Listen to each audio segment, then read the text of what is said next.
In California, there's some crimes that are always felonies, such as murder and rape. There are some crimes that are always misdemeanors, such as prostitution and solicitation. Then there's a whole list of hybrid crimes that we call wobblers. And by definition, or the legal definition of a wobbler in California, is a crime that could be filed as a felony or a misdemeanor at the prosecutor's discretion. Even if a wobbler crime is filed as a felony, it can later be reduced to a misdemeanor. And really, either the prosecutor or the judge can do this.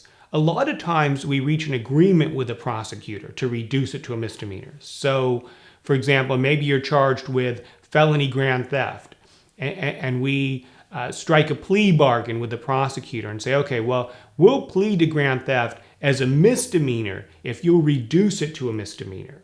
So that's something the prosecutor always has discretion to do. But it's something that the judge can do as well. And really, there's 3 times that the judge can reduce a wobbler felony to a misdemeanor. One is at the preliminary hearing. So a lot of times in a felony case, we'll do the preliminary hearing and we'll ask the judge to dismiss the case. But if the judge feels there's enough evidence to hold you to answer for the crime, then we'll say, Your Honor, in the alternative, can you reduce this from a felony to a misdemeanor? And sometimes judges will do that at the preliminary hearing. Secondly, the judge can reduce a felony to a misdemeanor at sentencing.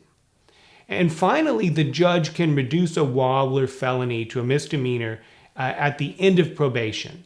So it could be at the very end of your probation. It can also happen subsequently. We can go in years later, years after you finished probation and the case is over, and ask the judge to sort of reopen the case and reduce it. Let's say reduce a felony burglary to a misdemeanor.